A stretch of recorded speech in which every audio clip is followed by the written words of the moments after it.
50,000 ரூபாய்க்கு 1 லட்சம் ரூபாய்க்கு நடிச்சுட்டு ஒரு படம் ஹிட் ஆயிடுச்சுன்னா நான் வந்து 2 கோடி சம்பளம் கேட்கறது இஸ் நாட் ரைட். தொடர்ந்து முருங்கைக்காய் கொண்டு வந்தாங்க, முருங்கைக்காய் இருக்கும், கீரை கொண்டு வந்தாங்க, சாம்பார் வச்சு கொடுத்தாங்க, ஆனால் ஒன்றுமே செட் ஆகலைன்னாரு. அவர் என்ன சீன் செட் ஆகலைன்னு சொன்னார்னு நினைக்கிறேன். சூரியவம்சம் 2 பண்ணலான்னு பேசிட்டு இருந்தோம்.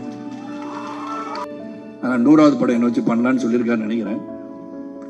சரி, ரெஜிஸ்டர் பண்ணிடுறது பெட்டர். அது ஆனால் ஜிம்மில் ஒன்றா இருந்தாங்கன்னு தெரிஞ்சு, ஆனால் ஸ்பைனல் கார்டு 1000 பிரச்சனைகள் வரும். பிரச்சனை வராமல் இருக்க முடியாது. 90ஆம் ஆண்டு புரியாத புதிர் வந்து அவர் இயக்குறார். நண்பர்களுக்கும் இந்த மேடையில் அமர்ந்திருக்கும் இளைஞர்களுக்கும் நான் எல்லாரும் பெரியவங்கன்னு சொல்கிறேன்.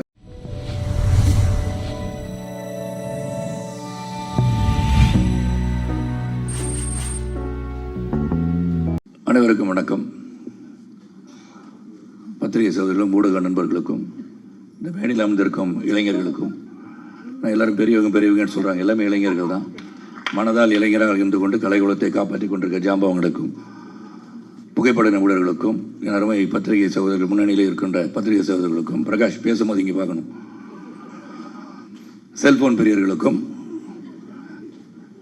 விஜய் கணேஷ்காவின் ரசிக பெருமக்களுக்கும் நன்றிகளந்த காலை வணக்கத்தை தெரிவித்துக் கொள்கின்றேன்.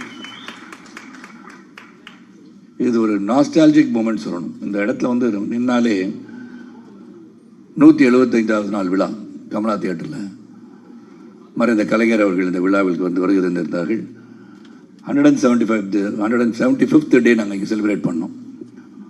ஸோ அதுதான் ஞாபகம். கமலா தியேட்டருக்கு வந்தாலே ஒரு சென்டிமெண்டலி குட் பிளேஸ் நான் சொல்லுவேன். அதனால் Ganeshka, you come to right place and definitely உங்களுக்கு ஆல் த பெஸ்ட். இதில் நான் சொல்லணும்னா அதிக நேரம் எடுத்துக்கணும்னு விரும்பல. 2 மணி நேரம் தான் எடுத்துக்குவேன். சாரி, 2 நிமிஷம் தான் எடுத்துக்குவேன். எனக்கு வந்து இங்கே வந்தாலே நான் எமோஷனல் ஆகிடுவேன். அதனால தான் என்னை கூப்பிடாமல் இருக்கிறதே நல்லது. Because I got my love and affection to both Vikraman and Ravikumar. Ravikumar வந்து என் வாழ்க்கையின் ஒரு தருணத்தில் என்னை வந்து அவர் வந்து, அதாவது அவர் முதல் படம் 1990ஆம் ஆண்டு புரியாத புதிர் வந்து அவர் இயக்குறார். அதான் ரவிக்குமாரோட முதல் படம். அந்த படத்தில் வந்து என்னை வந்து புக் பண்ணிட்டார். நான் வில்லனாக இருந்தேன். என்னை வந்து ஒரு பாசிட்டிவ் கேரக்டர் பண்ணுறீங்க ஷரத் அப்படின்னு சொல்லி இன்ட்ரடியூஸ் பண்ணி நீங்கள் வரணும் அப்படின்னு சொன்னார். சரின்னு சொல்லிட்டேன். ஆனால் அன்ஃபார்ச்சுனேட்லி நான் வந்து ஒரு 60 அடியிலேருந்து கீழே விழுந்து ஹைதராபாத்தில் அடிபட்டு 6 months I was in bed. கழுத்தை வெட்டினா கழுத்து வெட்டியில் யாரும் சர்ஜரி வந்து கழுத்தை ஓப்பன் பண்ணி C4 C5 டாக்டர்ஸ் இருந்தால் தெரியும். C4 C5 வந்து ஸ்பைனல் கார்டு இன்ஜுரி. அந்த இடுப்புலேருந்து ஒரு எலும்பு எடுத்து அங்கே வச்சு 2 ராடை வச்சு 4 ஸ்க்ரூ வச்சு டைட் பண்ணி என் கழுத்தை நிற்க வச்சாங்க. அப்படி பார்த்தா நான் தான் அயன்மேன். அதன் பிறகு 6 மாதம் வந்து இருந்த பெட்டில் தான் இருந்தேன். அதுக்கப்புறம் வந்தேன். வீட்டுக்கு வந்தவுடனே அது வந்து சொல்ல வேண்டியது ஒன்று. ஏன்னா எதுவுமே நிலையானது அல்ல என்பதை புரிந்து கொள்வதற்காக இந்த கலைகளும் மட்டுமல்ல, வாழ்க்கையும் அப்படித்தான். ஆனால் we have to accept the challenges and go forward ன்னு சொல்லுவோம். என்னால் பேச முடியாது. இப்போ I lost my voice. My right vocal cord was paralyzed after the surgery. அப்போ எல்லாருமே வந்து கிட்டத்தட்ட 11 படம், ஒரு பிஸியான ஒரு வில்லன். இங்கே வந்து காலையில் ஒர்க் பண்ணோம், ஈவினிங் போயிட்டு ஹைதராபாத்தில் இருப்பேன், திரும்பி காலையில் இங்கே வருவேன், தொடர்ந்து வேலை செஞ்சுட்டு இருந்தேன். அப்போ கிட்டத்தட்ட ஒரு 11 பேருடைய அட்வான்ஸ் முன்பணம் என்னிடம் இருந்தது. அதில் ரவிக்குமார் வந்து வந்தார் என்னை பார்க்க. அப்போ வந்து பேச முடியாதனால எழுதி தங்களுடைய முன்பணத்தை திரும்ப பெற வந்திருக்கிறீங்களான்னு கேட்குறேன். இல்லை, நீங்கள் நடிக்கிறீங்கன்னார். நான் அப்போ வந்து ரொம்ப வெயிட்லாம் ரொம்ப 20 கிலோ குறைஞ்சி அவர் எதிர்பார்த்த சரத்குமார் அந்த படத்துக்கு கிடைக்க மாட்டான்றது அவருக்கு தெரியும். சௌத்ரி சாரே சொல்லியிருப்பார், ஏன் புது படம் எடுக்கிற அவர் வச்சு எடுக்கிறேன்னு சொல்லியிருப்பார். அதனால் என் குருநாதர் தான் வரும். ஆனால் அவர் சொல்லியிருப்பார், ஏன்னா வெயிட் பண்ண வேண்டாமே, ஒரு நடிகனுக்காக எதுக்காக காத்துட்ருக்கீங்க, அது ஒரு பாசிட்டிவ் கேரக்டர், ஒரு இன்ஸ்பெக்டர் கேரக்டர் தானே அப்படின்னு சொல்லியிருக்கலாம். ஆனால் அன்று அந்த ரவிக்குமார் அவர்கள், இன்னும் சொல்கிறேன், it's very nostalgic emotional to me, நீங்கள் தான் நடிக்கிறீங்கன்னார். அது 6 மாதமாகட்டும், 1 வருடமாகட்டும், என்னுடைய முதல் படத்தில் உங்களை புக் பண்ணிட்டேன், நீங்கள் தான் நடிக்கிறீங்கன்னு சொன்னதுக்கு என்னுடைய அந்த படத்தை நடிக்கும் போது 2 பேருக்கும் பெரிய தகராறு. அந்த மாதிரி தகராறுலாம் கலை உலகம் பார்த்துக்க முடியாது. அதான் சண்டை போட்டுக்கும், இருக்கும், வரும், வராதுன்றது தான். நான் வந்து இதை சொல்லணும். ஏன்னா இதெல்லாம் சில விஷயங்கள் வந்து எப்படி வந்து இருவர்கள் உறவாக உறவோடு இன்றும் பயணித்துக் கொண்டிருக்கிறோம்னு சொன்னால், இந்த கொடுக்கல் வாங்கல், compromising with each other, give and take policies. ஏன்னா 1000 பிரச்சனைகள் வரும். பிரச்சனை வராமல் இருக்க முடியாது. சில கணவன் மணி பார்த்தீங்கன்னா, நாங்கள் 50 வருஷமாக எந்த ஒரு பிரச்சனை நிம்மதியாக வாழ்ந்துட்டு இருக்கோம்னு சொல்லுவாங்க. அதில் யாரோ ஒருத்தர் போய் சொல்கிறாங்க அர்த்தம். சண்டையே போட்டதில்லைன்னு சொல்லுவாங்க. அது எப்படி சண்டை போட முடியும்? சண்டை போட்டுட்டு தான் வர முடியும். நான் 11 மணிக்கு வீட்டுக்கு வரேன்னு சொல்லிட்டு வந்தால் நீங்கள் போக முடியாது. அது ஒரு பிரச்சனை நடக்கும், பஞ்சாயத்து நடக்கும், முக்கியமாக ஒருத்தர் வரான்னு சொன்னீங்க, வரமாட்டீங்களா நீங்கன்னு கேட்பாங்க. அதுக்கு எனக்கு பஞ்சாயத்து பண்ணுறதுக்கு ஒருத்தர் இருக்கா நாட்டாமல் என்னுடைய ரவிக்குமார் தான். ஸோ எனக்கு வந்து இப்படியே வந்து அந்த நான் பிரியோதயபுரத்துக்கு வந்தேன். 6 மணிக்கு கால் ஷீட் போட்டிருந்தார். 6 to 2 நைட்டில். நான் வரும்போது இன்னும் காலதாமதமாக வரல, காலையில் 1 மணிக்கு வந்தேன். அவர் போச்சொல்லியா அப்படின்ட்டார். அது நான் அவரை போச்சொல்லியா அப்படின்னு நான் சொல்லிட்டேன். 2 பேருக்கும் பெரிய மோதல். அப்போ தான் பார்த்தா கனல் நடுவில் இருந்து சார் படத்தை முடிச்சிடலாம் சார், நீங்கள் இப்படி போங்க, நீங்கள் அப்படி போங்க முடிச்சுட்டு முடிஞ்ச பிறகு நடந்தது தான் சுவாரஸ்யம். அதுதான் அன்பு, பாசம். வாங்க ஏறுங்க, வண்டியில் இருங்க, பேசிட்டே போகலான்ட்டார். That is Ravikumar, man with golden heart அப்படின்னு சொன்னால், இந்த கலை உலகத்தில் நான் சந்தித்த பல மனிதர்களில் உண்மையான தங்கமான ஒரு மனது என்று சொன்னார் ரவிக்குமார் தான். அதே மாதிரி விக்ரமன் சார், சூரியவம்சம் கூட மிகப்பெரிய ஒரு அளவுக்கு என்னை உயர்த்தியவர் அவர் தான்.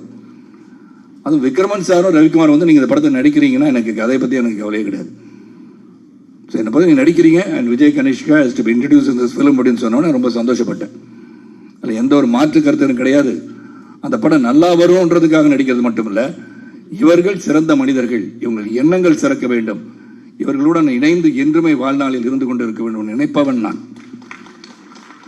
அதனால் அந்த படத்தை உடனே ஒத்துக்கிட்டேன். ஆனால் இங்கே ஒத்துக்கிட்ட பிறகு இந்த சூரிய கதிராக இருக்கணும், சரியாக கூட கார்த்திகா இருக்கணும், சரி சாதாரண மனுஷன் கிடையாது. 2 பேரும் டாஸ்க் மாஸ்டர் சொன்னார். ரவிக்குமார் சார் கரெக்டாக தான் சொன்னாங்க.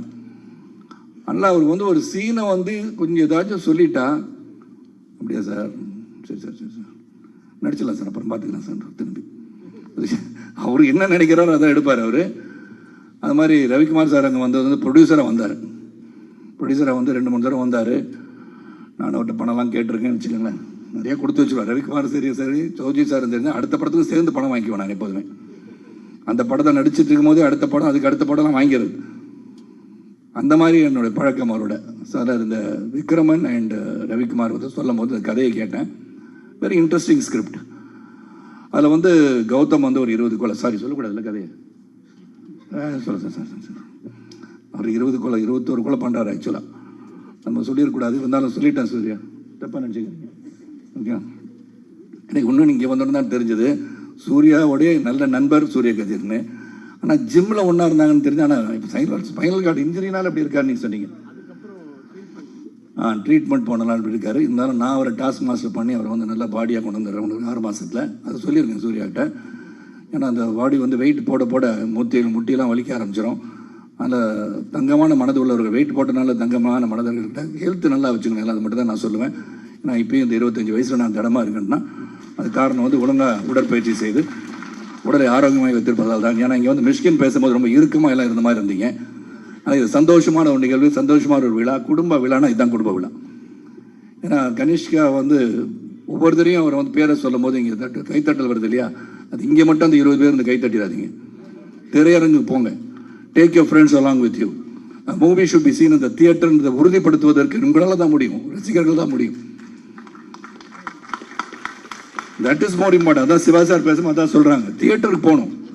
ஏன்னா அந்த உழைப்புன்றது மிக மிக பெருசு. ஏன்னா இங்கே வந்து கலைஞர்கள் வந்து நடிகர்கள் வந்து சொன்ன படத்தை பணத்தை வாங்கிட்டு போயிடலாம். ஆனால் whether the profit is being made by the producer is very very important. Distributors பணம் பண்ணுறாங்களா, தயாரிப்பாளர் பணம் பண்ணுறாங்களா, இதெல்லாம் பார்க்கணும். That is also your responsibility. அந்த ரெஸ்பான்சிபிலிட்டி நிச்சயமாக இந்த குடும்பத்தை வந்து அவருக்கு நிச்சயமாக இருக்கும். 2வது சௌத்ரி சார் அவர்கள் இங்கே வரலன்னு நான் கேட்டேன், ஜீவா வந்துட்டாங்க. சௌத்ரி சார் வந்து ஒரு பெரிய ஒரு பொக்கிஷம், கலை உலகத்துக்கு மிகப்பெரிய பொக்கிஷம். அதனால் அவர் கூட வந்து 13 படம் பண்ணியிருக்கேன். 100 படத்தில் 13 படம் பண்ணியிருக்கேன்னா almost 10-13% of film have done with. ஆனால் 100வது படம் என்ன வச்சு பண்ணலான்னு சொல்லியிருக்காருன்னு நினைக்கிறேன். சரி, ரெஜிஸ்டர் பண்ணிடுறது பெட்டர். இது சூரியவம்சம் 2 பண்ணலான்னு பேசிகிட்டு இருந்தோம். அதனால் அது இன்னும் அது சரியாக வந்து அமையலை. அது சூரியவம்சம் 2-ஆக இருக்கட்டும், 3-ஆக இருக்கட்டும், 4-ஆக இருக்கட்டும். எனக்கு 150 வயசு ஆன பிறகு கூட நடிப்பேன். ஏன்னா பத்திரிக்கையாளர் ரெடியாக ஆகிட்டோம். சரத்குமார் மென்டல் ஆகிட்டே 150 வயசு வரைக்கும் வாழ்வான்னு போடுவாங்க நாளைக்கு. அது சந்தோஷம் எனக்கு. ஏன்னா ஒருத்தர் 150 வயசு வாழ்வேன்னு சொன்னால் சந்தோஷப்படத்தை விட்டு வாழ்வாராம் அப்படின்னு கிண்டல் பண்ணுறது அதிகமாக இருக்காங்க இப்போ. So that becomes news. எது நியூஸை கொடுக்கணும் அது முதல்ல கொடுத்துடணும். அவங்க சந்தோஷப்படுவாங்க. நீதி நாளைக்கு 150 வயசு வாழ்வேன் சரத்குமார் சொன்னார், எப்படி முடியும் அப்படின்னு சொல்கிறாங்க. ரஜினி சார் வந்து பார்க்குற பாபாவே வந்து 4000 வருஷம் வாழ்ந்திருக்கார். ஸோ அதனால் உள்ளத்தால் இன்று பார்த்தா இன்று புரட்சி தலைவர் இல்லை, மக்கள் தலைவர் இல்லைன்னா கூட இன்று வாழ்ந்து கொண்டு இருக்கிறார். அதுதான் வாழ்க்கை. நீ நடந்து சென்ற பாதையில் அடுத்தவர் வந்து பின்னாடி பயணிக்கிறாங்கன்னு பார்க்கணும். So I will live for எவர்ன்றதை உருவாக்க வேண்டியதுதான் நம் கடமை. அந்த கடமை இங்கே எல்லாரும் செஞ்சுட்டு இருக்காங்க. நீங்கள் தான் சொல்லிட்டேன், வீட்டை சொன்னேன், உதயகுமார்ட்ட சொன்னேன், பெரியவர் எல்லாரையும் சொல்லிட்டு இருக்காங்களா, யாரும் சொல்கிறாங்கன்னு கேட்டேன் நான். அதாவது இளைஞர்களே அப்படின்னு சொன்னேன். இளமையாக இருப்பவர்கள், உள்ளத்தால் இளமையாக இருப்பவர் தான் வந்து இயக்குனராக இருக்க முடியும், மற்றவர்களை இயக்குபவராக இருக்க முடியும். ஆனால் என்னை பொறுத்த உடல் ஆரோக்கியத்தோடு இருப்போம். சுவர் இருந்தால் தான் சித்திரம். இன்றைக்கி வந்து ஆல்கஹால், ட்ரக்ஸ் இதெல்லாம் வந்து தேவையற்ற ஒன்று நினைப்பவன் நான். அதனால் எது அளவுக்கு மீறினால் அமிர்தம் விஷம் என்ற ஒரே ஒரு பழமொழி மட்டும்தான் என் தந்தையார் எனக்கு சொல்லிக் கொடுத்தது. உன்னை ஒன்று தான் பாக்யராஜ் சார் வந்து பல பேர் மனசை உடச்சிட்டார், இன்னைக்கு போயிட்டார், இருந்தால் சொல்லியிருப்பேன். அது மாதிரி சொன்னது வந்து எனக்கு என்னென்னா, 3 நாள் வந்து தொடர்ந்து முருங்கைக்காய் கொண்டாந்தாங்க, முருங்கைக்காய் இருக்கும், கீரை கொண்டாந்தாங்க, சாம்பார் வச்சு கொடுத்தாங்க. ஆனால் ஒன்றுமே செட் ஆகலைன்னாரு. அவர் என்ன சீன் செட் ஆகலைன்னு சொன்னார்னு நினைக்கிறேன், இல்லையா?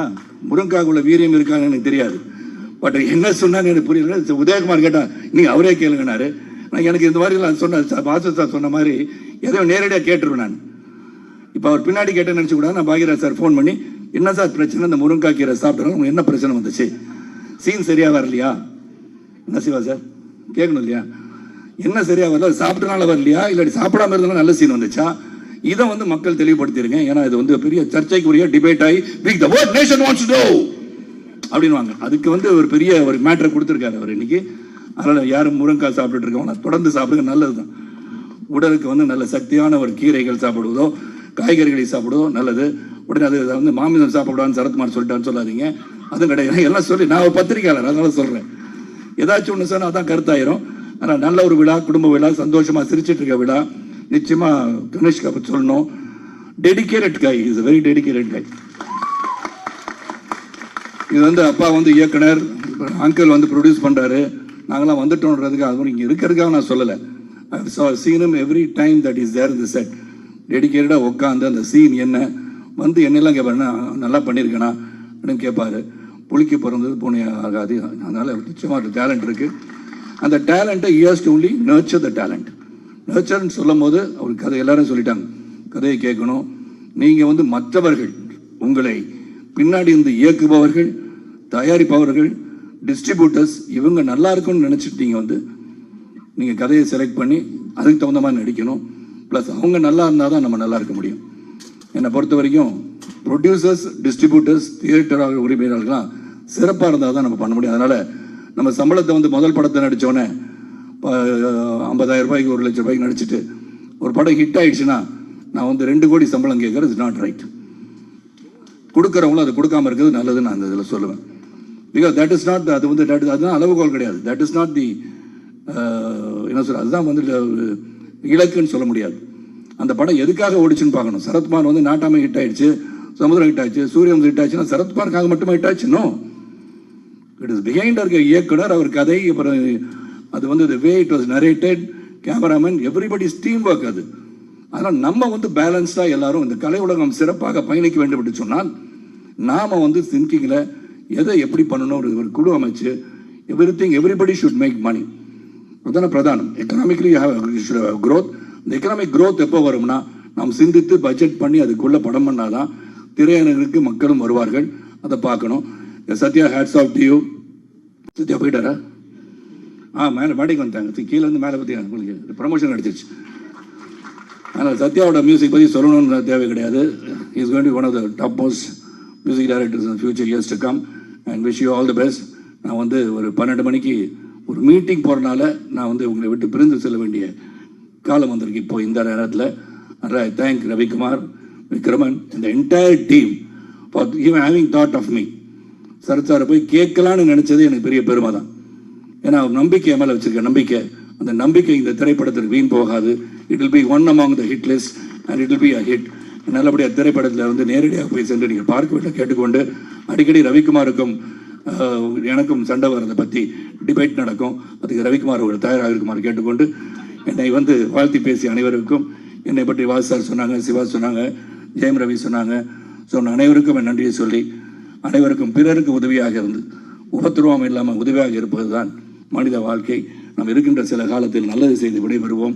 ஜாதி மத மொழிபேதமற்ற ஒரு சிறந்த சமுதாயத்துடைய பாடுபட்டு கேட்டுக்கொண்டு விடைபெறுகின்றேன். நன்றி, வணக்கம்.